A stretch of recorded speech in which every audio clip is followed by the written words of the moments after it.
Hi everyone, it's Erie County Executive Mark Poloncarz with another update on Facebook Live of the Erie County's response and what's going on with regards to the COVID-19 outbreak. I'm joined by our Health Commissioner, Dr. Gail Burstein, as well as Kendra from Deaf Access Services, which will be providing sign language for our hearing impaired residents and neighbors. Want to say a lot of people were worried because I wasn't here yesterday. Was I sick? What was wrong? Well, I was here for a couple hours in the morning, and truthfully, I was just very tired. Realized I needed to take a break, so I went home. I crashed. It's amazing how much better you can feel when you get a nap. Slept for a couple hours, did some work around the yard, was answering the phone, was on phone conferences, but I wasn't here. But it just goes to show that you do need to take a break. We have essential workers out there, but they can't come in every day. And I'm trying to get this person over here to understand that because she likes to work a lot, and I'm going to send her home very soon because our health commissioner has been here every day. But it just goes to show that even I, and I work a lot too, I just decided I had to go home, get some rest. So thank you everyone who were concerned about me. I do not have coronavirus. I'm not showing any symptoms. I was just tired.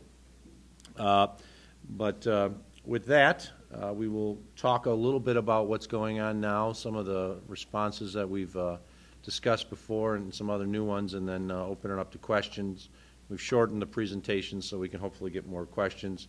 Our Peter Anderson and Derek Smith from my office are here reviewing the questions as they come in from Facebook, writing them down, and we'll be providing them to me. And hopefully we'll be able to answer as many questions as possible.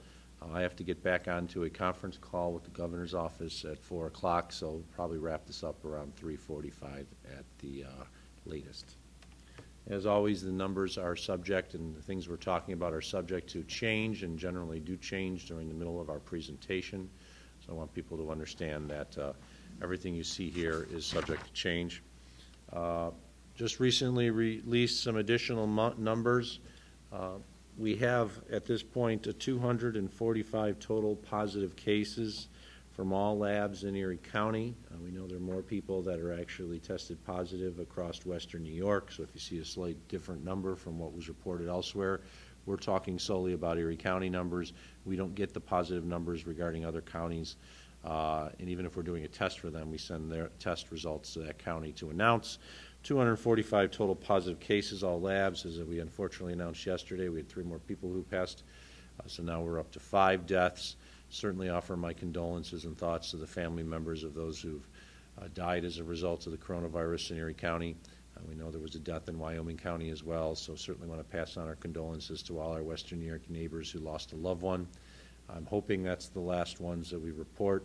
However, we do know we have individuals in the hospital and intensive care units right now, so hopefully they'll pull out of this. 224 people are in isolation. Those are, actually it's 245, it's not 224. I guess that portion of the slide was not amended. Every individual who's tested positive is in isolation.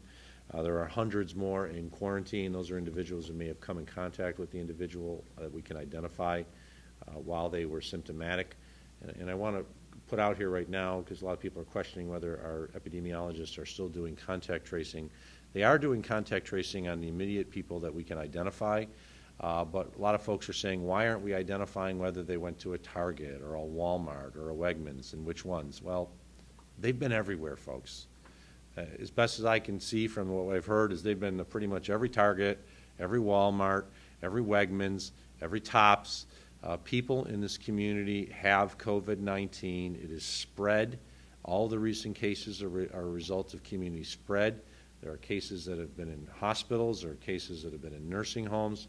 And we just want people to go under the assumption it's everywhere, and you may have come in contact with someone who has COVID-19, so you should be monitoring your own symptoms, including taking your temperature at least twice daily. I took my temperature the last few days. I've been good. Took it again this morning, 98.6. Knock on wood, I'll be continuing good going forward. But you never know who you came in contact with. And what I say that is because I do have to announce that an individual who works in county government who has been involved in the response to COVID-19 has tested positive for COVID-19. That individual became symptomatic on Tuesday after they left work. They had a fever, had the cough, had the symptoms. This individual was actively involved with others, so we felt because this was a first responder, law enforcement, health type individual, it was appropriate that we determine whether or not that individual did have COVID-19, and we determined that individual does. Thankfully, the person is at home resting comfortably. Symptoms have gone down, and we certainly wish our best to him or her. I don't want to identify the gender, but we want people to understand that it's even hit our Erie County family with regards to COVID-19. And as a result, while I did not come in contact with an individual since at least Sunday, others have, and we're telling our staff that they need to monitor their symptoms, because this just goes to show, even though this individual was active in our response, they may have caught it from another source outside, and our belief is, through the contact tracing, that this person contracted COVID-19 from a source outside of county government. But we want people to understand that it can be anywhere. And this is an individual who was doing everything possible to wash his or her hands, keep themselves safe, and they still contracted it.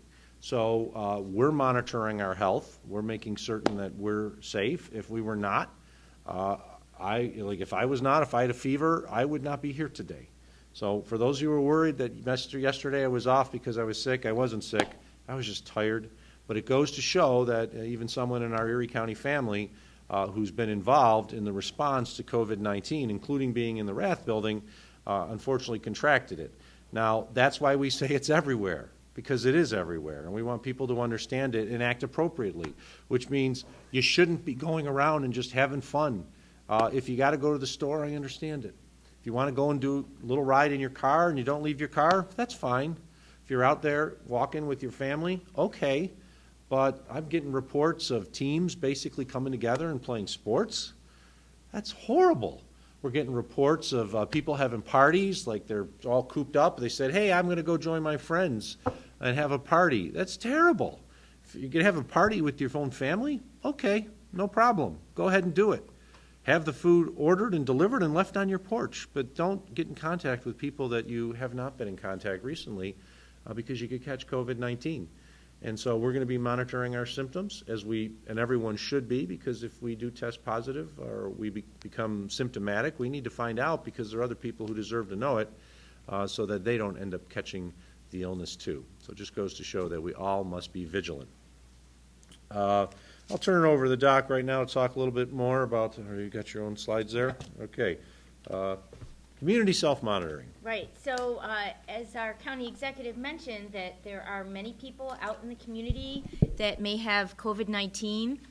We know there is community spread, so we're asking everybody, especially people who know that they could have become in contact with somebody who has COVID-19 or suspected COVID-19, to really monitor themselves for symptoms of COVID-19. So the symptoms are a fever, a temperature of 100.4 or greater, and either a cough or difficulty breathing, shortness of breath. So again, you need fever and either cough or shortness of breath, difficulty breathing. So if you develop any of those symptoms, you probably have COVID-19. So what you need to do is remove yourself from the rest of your household, from the rest of the community, by putting yourself in isolation. So that means that would be staying in your own room. Don't go out. You can just, people can, bring food, put it out, leave it outside your door, and then when you're done with your food or your plate, you can just leave it outside your door and they can take it away. Hopefully you could have your own bathroom, and if that's not possible, you really got to get some good disinfectant and clean it up every time you go in there. You really need to keep away from everybody to keep our numbers down. If you feel that you need to be seen by a healthcare provider, if you have any questions, call first. Call your primary care provider with questions. Just don't go in. Many times your questions can be answered over the phone and you won't even have to go in. And if you do feel that you need to be seen, call ahead. Call the emergency department or the urgent care center. ahead of time and let them know that you're going to be coming and you have symptoms consistent with COVID-19 so that they can prepare, so they can put on their personal protective equipment and usher you back straight into a room, because we have to keep our workforce healthy. We can't expose them and then they'll all drop out and there'll be nobody left to take care of us. We have to be thoughtful of other people. And if, again, we really need people to pay attention to this. Next. So we continue to have other, outbreak situations in Erie County. I know that we've all been focusing on COVID-19. However, we still do have our opioid epidemic.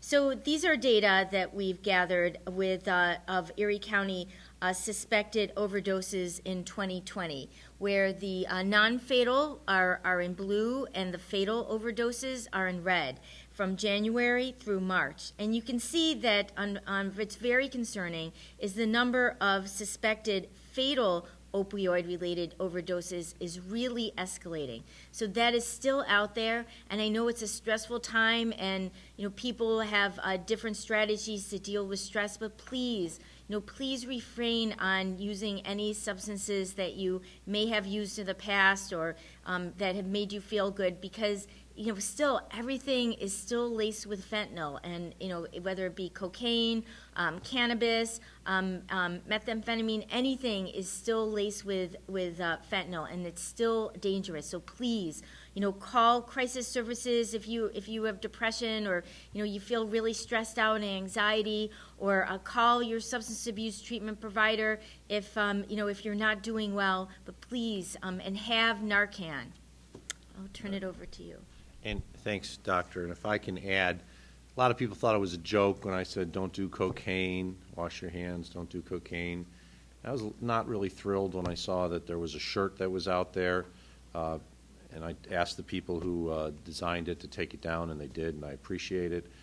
I am aware, because I've gotten some of these stats. I've talked to our head of our opiate task force, Cheryl Moore, and she has informed me that since I said that, there actually are a number of overdose deaths of individuals who were using cocaine that we believe they overdosed because the cocaine was laced with fentanyl. This is not a funny thing. I know people think it's like the old Jimmy Griffin, stay home, have a six-pack. Well, I'm not telling you to stay home and use cocaine, because first off, that's illegal, it's bad, and what we're seeing on the street right now, it's laced with fentanyl, it can kill you. So a lot of people are joking about it, think it's funny, but since I said that, there are people in our community who've used cocaine who've died, and it's just sad. This shouldn't happen.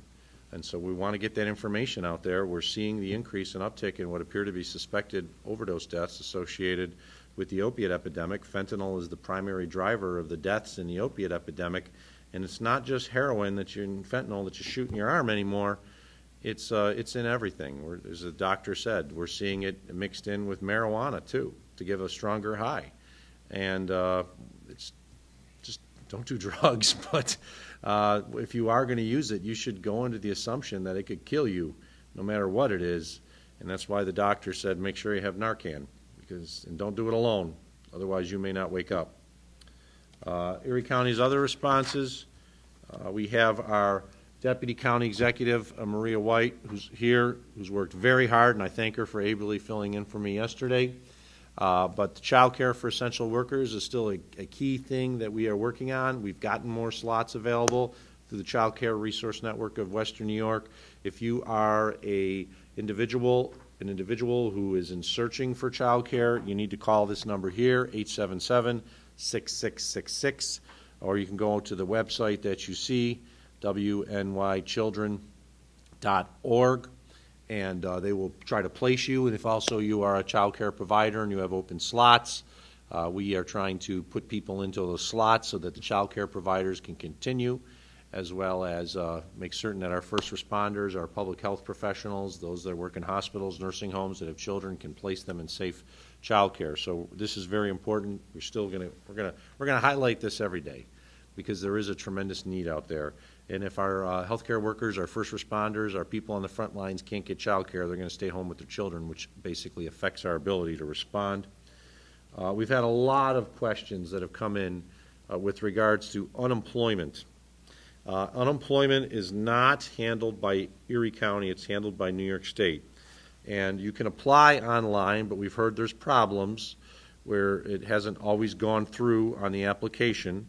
And we know there's issues with the phone system, but we were able to confirm from the New York State Department of Labor that the telephone hours are open Monday to Thursday, 8 a.m. to 7:30, Friday, 8 a.m. to 6 p.m., Saturday, 7:30 to 8 p.m., and the phone number is 1-888-581-5812.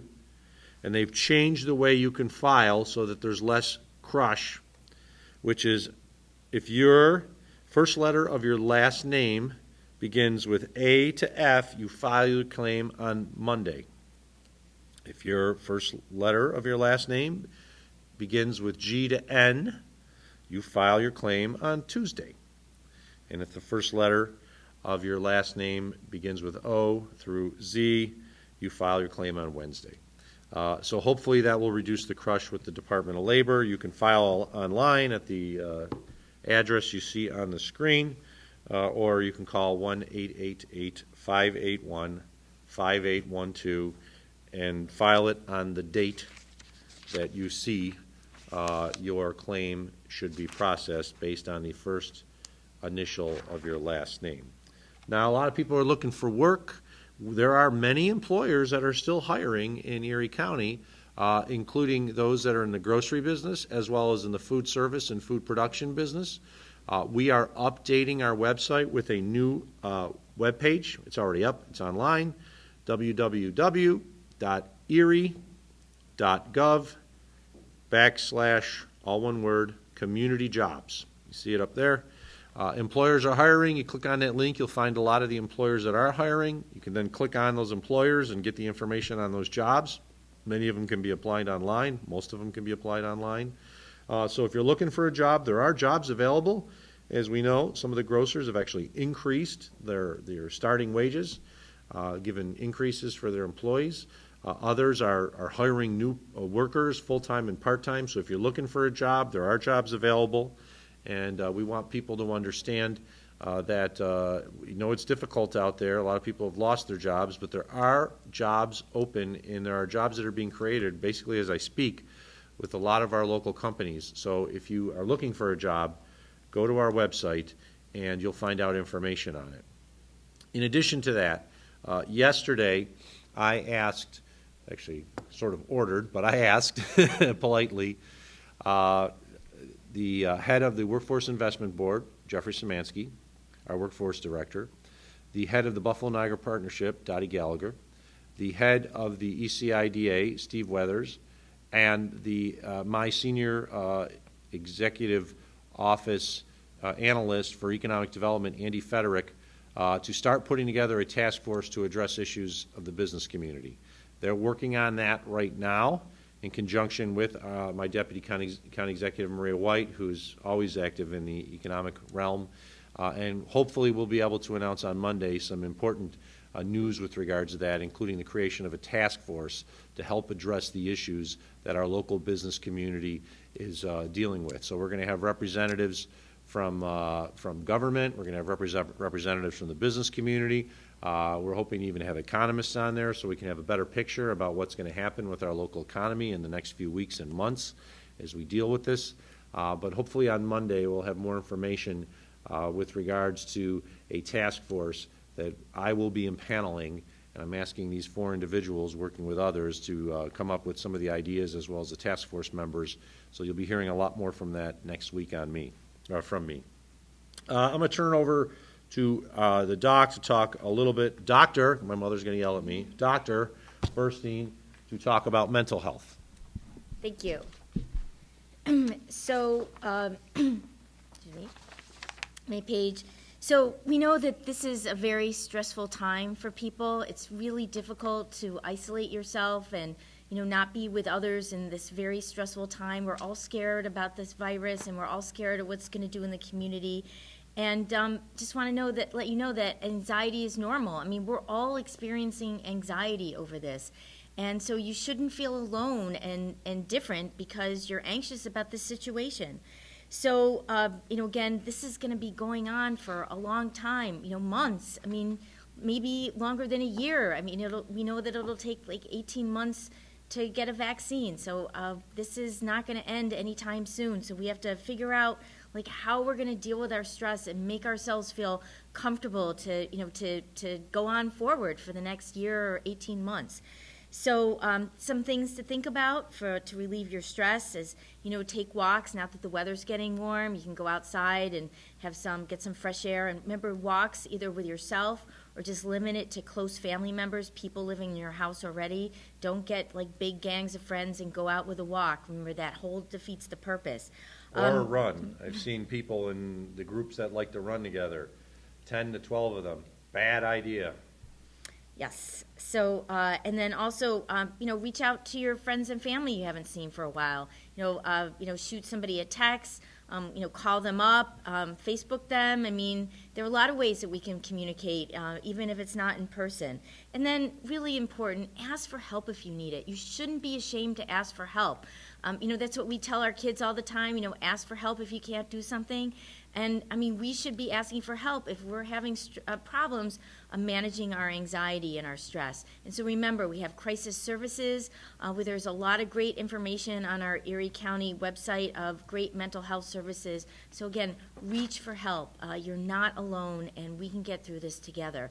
And remember, we have to, keep ourselves healthy and well to get through this long period of, 18 to about 18 months. So let's all work together on this. We'll finish up on the COVID call center. Sure. So we have a call center that will answer all these great questions that our community has, and that hotline is 858-2929, and that's open from 8 a.m. to 8 p.m. We're receiving a high volume of calls, so you should expect to be on hold. And then also, we can only really address current situations and real questions that you have about real situations. We're not able to answer hypothetical questions, and we're not able to answer questions about your own personal health. That's something you should ask your healthcare provider. So other options to get good information is on our Erie County Health Department. We have a COVID-19 website. Also, the New York State Department of Health and the CDC Department and the Centers for Disease Control and Prevention. They all have great information on their COVID-19 websites. So, again, probably the questions that you ask can be answered by looking at those websites. Thank you, Dr. Burstein. Once again, have the important resources regarding COVID-19. We, of course, have our COVID-19 map.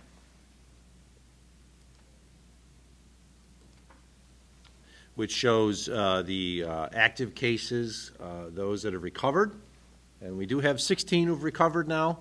So some of the earliest cases, we have recoveries. That's good. And I want to give a big thumbs up to those people out there who had to go through the quarantine at home in isolation, but now they have recovered and they can go back about their normal business.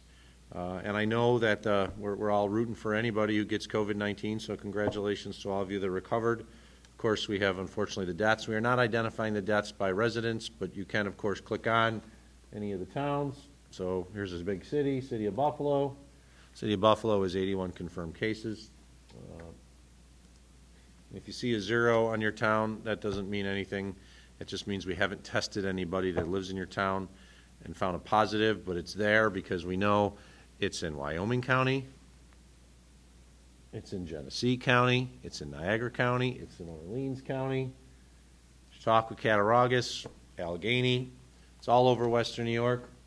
Our friends in Southern Ontario, we know that there's cases there, so you should go under the assumption it's everywhere.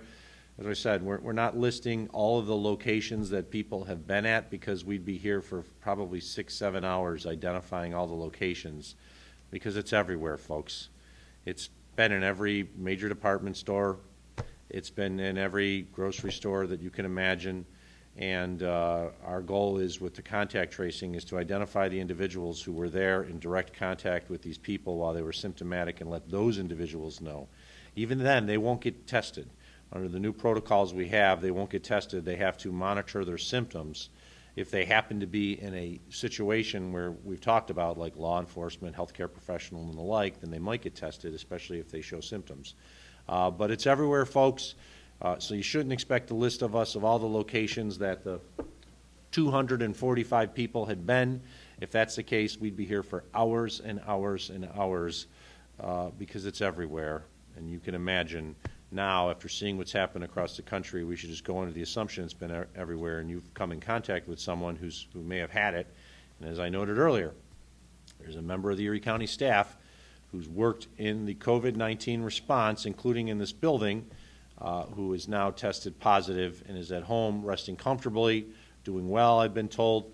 But the rest of us who came in contact with this individual beforehand, when they're non-symptomatic, we think we're okay, but we're still keeping track of our health. For those of you who may have come in contact with someone who was symptomatic at the time, you have to monitor your health because it's possible it could have been passed on to you. With that, I just want to thank everybody for the great efforts that they've been doing. To those of you who have been not following the rules, please do it. It really makes a difference. The only way we're going to reduce the overall amount of COVID-19 in our community is to prevent the further spread of it through the community. We've all heard about this. If we're having fun, we're ignoring the rules, that's not good. If we're having fun and following the rules, thumbs up. Not following the rules, big thumbs down, because you're going to either catch it yourself and potentially have some serious effects, including death, or you're going to pass it on to someone else who is at risk and put them in a bad situation. So please follow the rules. With that, we'll open up to some questions. I know we've had a number of questions, including some from the media. Peter Anderson will read the questions, and I will say them just because you probably can't hear Peter from where he is. Thanks, County Executive. A lot of media are asking about other sites being considered around Erie County as potential hospital sites or for quarantine or treatment, sites such as the Convention Center and the Buffalo Grand. Can you talk about that? The question was in regards to a lot of people are interested, are we looking at other sites in the region potentially for hospitalization as well as quarantine locations? Yes, and yes. We have individuals currently who have tested positive in some hotels that we are paying for. It is not the Buffalo Grand. There's a lot of questions about the Buffalo Grand. We are not placing people in the Buffalo Grand at all. We are looking, and I earlier today was with the members of the Department of Public Works staff, the Convention Center staff, and the U.S. Army Corps of Engineers at converting the Convention Center into a COVID-19 hospital with an area for ICU beds and an area for just normal beds. We know we do not have enough beds in this region for what we are anticipating over the next weeks and months. It's possible we could get up to 1,000 beds in the Convention Center between the main exhibit hall and potentially some meeting rooms on the first floor. So we are looking at that. We are also taking the Flickinger Center basketball court and turning it into a shelter for homeless or people who've otherwise been displaced from their home who are not COVID-19. We've been having a problem dealing with homeless shelters that are closing or at greatly reduced capacity, and we know that some of them will be closing as of this weekend. So effective on Sunday, the Bert Flickinger Center basketball court will be a shelter for those who do not have COVID-19 but are displaced from their home or otherwise homeless. We think we can get about 80 individuals in there. As I'm speaking right now, they should be putting in cots and linens that we have from our emergency supply through the Department of Homeland Security and Emergency Services. So this is an issue we've been working on. Deputy Commissioner of the Department of Social Services, Karen Rybicki, is overseeing that right now under the leadership of our, of course, Commissioner of Social Services, Marie Cannon. There's so many things that are going on behind the scenes. People don't really realize all the things that we've been dealing with. So yes, we're looking at other locations for possible hospital locations. We have, and we're in the process right now of setting up the Flickinger Center. I want to thank the SUNY Erie Board of Trustees led by Len Lenahan and President Dan Hakoy for opening up the Flickinger Center. They just got a brand new floor there. They've got a new covering that we put over the floor so the floor's not damaged. And very soon, homeless or otherwise people who've been displaced because we don't have the room for them elsewhere will have an opportunity to have a location at the Flickinger Center, which is nice because not only does it have the ability to house people in the evening, it has shower facilities, it has restroom facilities, and we also can have food facilities there as well. So we got a lot that's going on. We're not done yet. We know even if we put the convention center fully online, there still will probably be a need for rooms elsewhere. But we are working with the U.S. Army Corps of Engineers. They have the plans for the convention center. They did a walkthrough with us. They know what we need.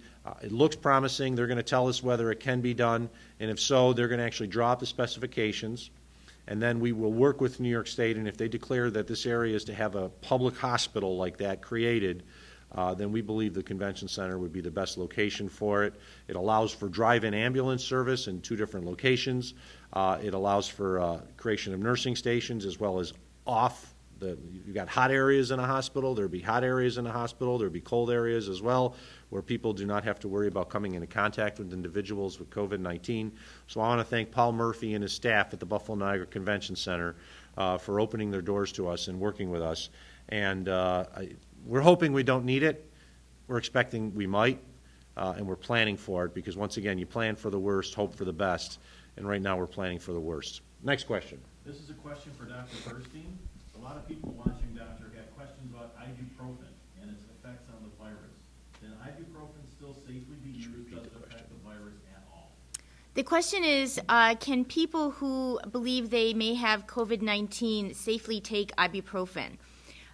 The answer is there have been reports of people getting complications with taking a nonsteroidal anti-inflammatory like ibuprofen or Motrin when they are infected with COVID-19. So if possible, even though there haven't been any official recommendations by the FDA, we're still recommending if you can, if you think you have COVID-19, the preferable treatment for a fever is Tylenol.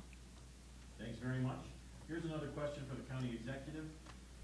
Money will be coming from the federal government to the state to Erie County. How will this money be used? Will it be split with towns? Do you know anything about that? The question was with regards to the federal stimulus package, the $2 trillion. Money will be coming to the county. How will it be received, and what can it be spent on, and will it be shared with the towns? It specifically says in the legislation that it is only to be for governments that have a population of 500,000 or more. There's only one government in all of Western New York that has a population of 500,000 or more, and that's Erie County. It's my understanding the money would come directly from the federal government to the county, but not necessarily in a lump sum. And I've been told we would qualify up to $159 million, but it could only be used for a response associated with COVID-19. We've been advised it can't be used to fill a budget gap.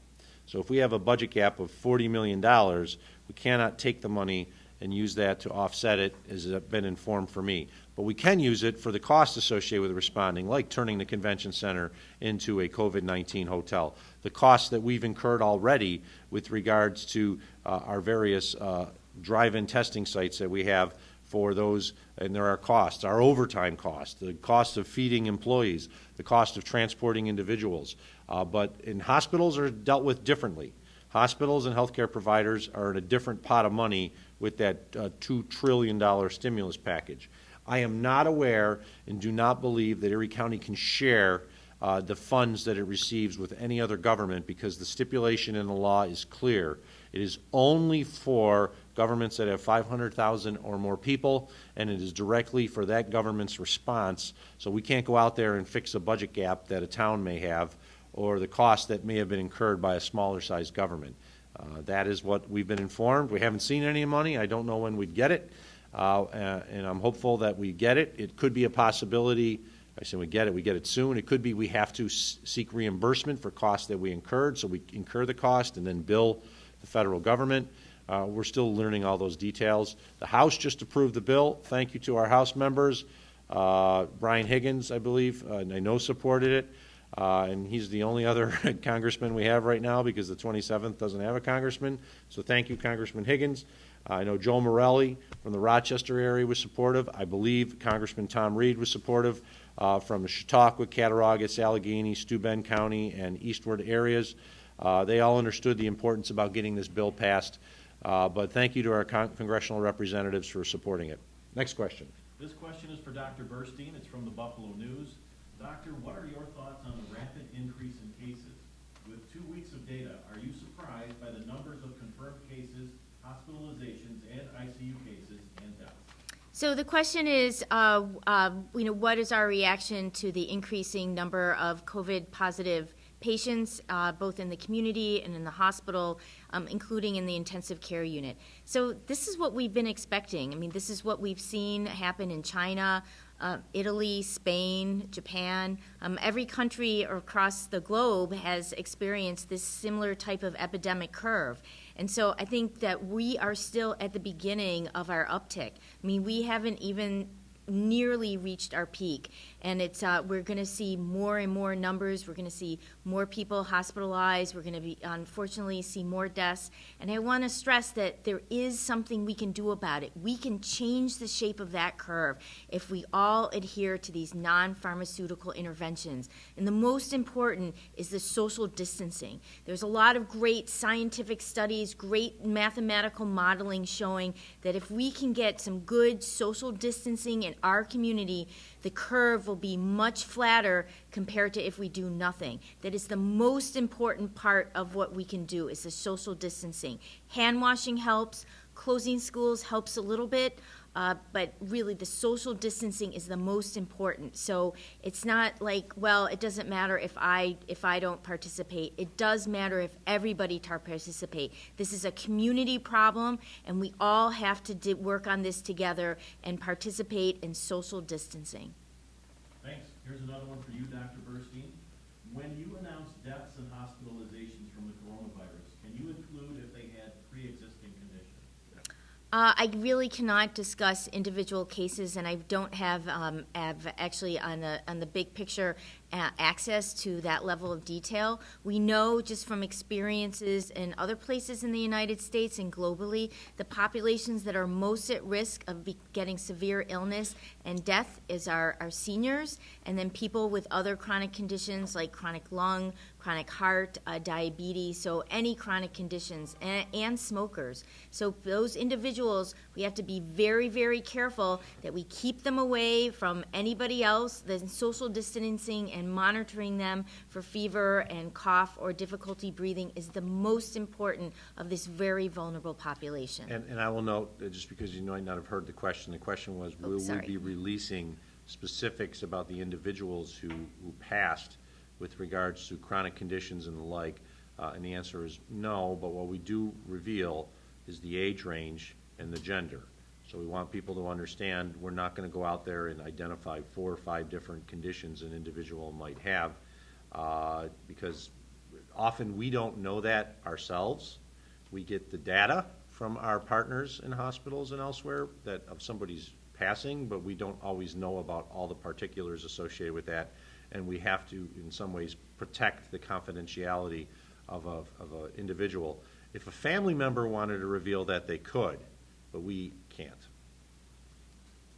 All right, so we got a question from a resident about the status of PPE, personal protective equipment. Where are we with that? What are our options going forward? The question is, what's our status in the community with PPE? So we are still very concerned with anticipating shortages. I know that the hospitals and actually Erie County government were all scrambling to identify sources of PPE. That's one of the reasons we can't have, we aren't able to do widespread testing, is because we don't have the appropriate PPE. But we are trying very, very hard.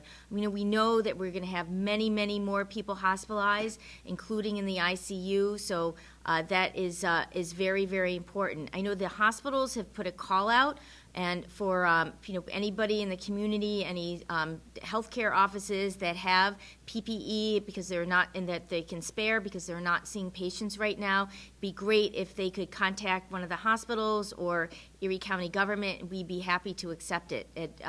Again, the hospitals have varying supplies, but it's it's a matter of weeks, and so we're all scrambling to identify additional PPE sources. We have identified some sources to purchase at the county, although that's not going to be able to be delivered until next month, and we need something much sooner than that.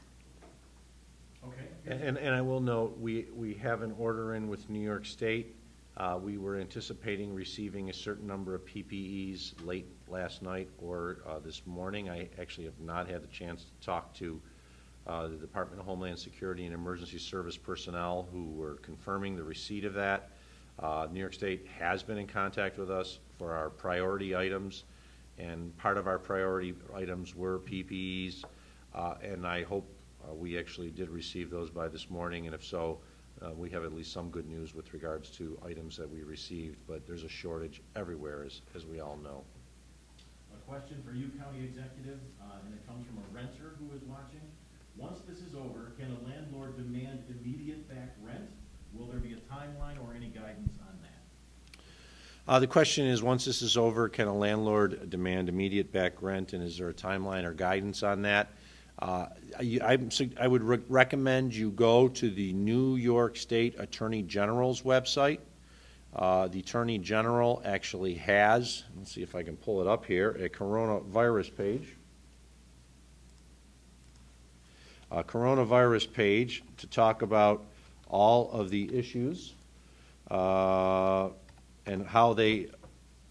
what laws are in place. Hey, there's our Attorney General, Letitia James. I had a chance to talk to Letitia James, our Attorney General, last week, and asked for them to put up a phone number so people could respond if they felt that an employer that was non-essential was working, and she did it, and I thank her. And as you see, there's a coronavirus resource page, and it has all the information, including consumer protection tips.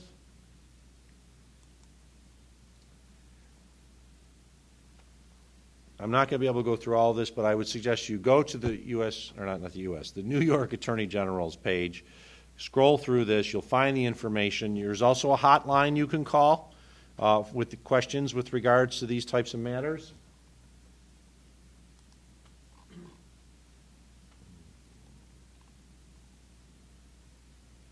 There it is. The COVID hotline for the New York State Attorney General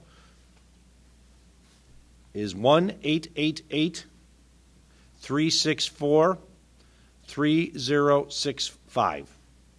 Once again, 1-888-364-3065. That's New York State Department of Health COVID-19 line. More resources available at the Attorney General's page, so I would suggest people go there. And I'll just leave it up for now so you can see the link is ag.ny.gov/coronavirus. Once again, ag.ny.gov/coronavirus. Next question. This next one is for Dr. Burstein from WABW. With the sharp increase in cases, can you provide an update on area hospital beds? When are we expected to hit capacity? Are we expected to hit capacity? So the question is, with the increasing number of COVID-19 cases, and what is the current status of hospital beds? So actually, the hospitals report to the New York State HERD system their hospital bed status daily. I haven't seen today's report. It hasn't closed yet. And actually, but that's a very fluid system. So as hospitals are receiving and admitting increasing numbers of patients with COVID-19, they're also developing plans and also increasing their capacity of hospital beds. So hope we're really trying to stay in line with the increased demand for hospital beds, with creating an increased supply and availability of hospital beds.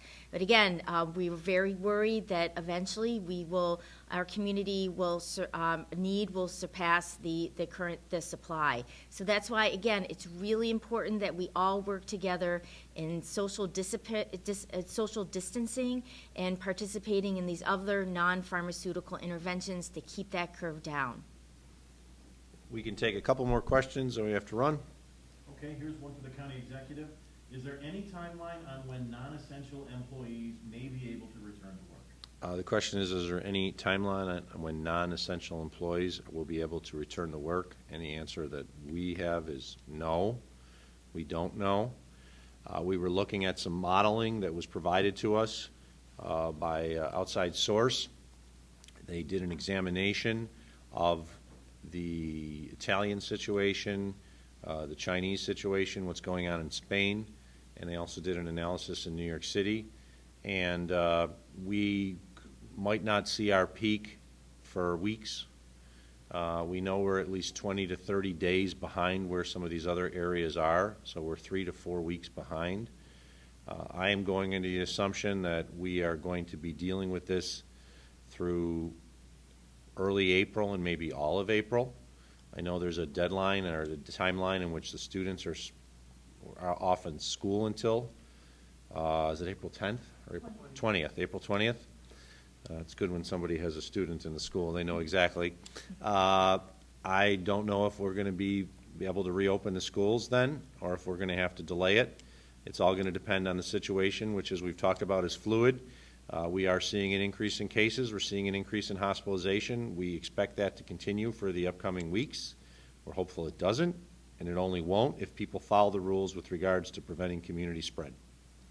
Final question before we have to go. Here's a question from an essential employee, but their hours have been cut in half. Therefore, they don't feel that they qualify for unemployment. What resources are available? The question was, they're an essential employee, but their hours have been cut in half, and therefore they wouldn't qualify for unemployment. What resources are available? Our Erie County Department of Social Services offers lots of resources to individuals, including those that are working. And, we'll turn it on here, too. Temporary assistance for needy families, the Supplemental Nutrition Assistance Program, which is otherwise known as food stamps.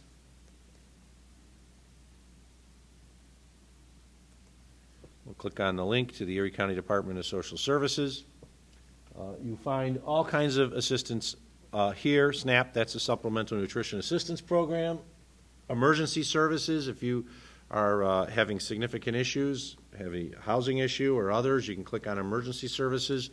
You can fill out most of these forms online to apply, so even people who are working can still apply for needed services through our Department of Social Services if they don't qualify for unemployment, including even daycare. We assist families, working families, with paying daycare, so if you're essential service, you can't afford your daycare, not only are we providing slots for it, but we have subsidies and assistance that's available. We do that all the time for people who are up to 200% of the poverty level normally with their salaries. So we want you to know that the services are available. Our Department of Social Services, the members are working, some of them on site, a lot of them at home. Don't be afraid to go to our website. Just type in Erie County Department of Social Services.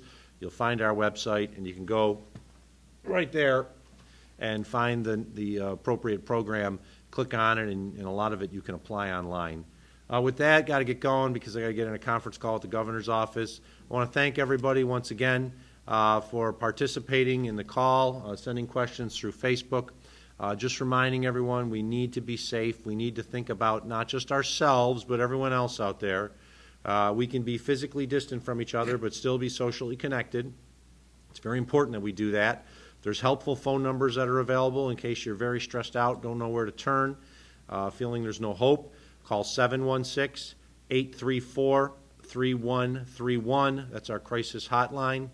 And don't be afraid to call a family member, a friend if you're stressed out. I've had a lot of people say they've been crying, just thinking about this, and just all of a sudden crying.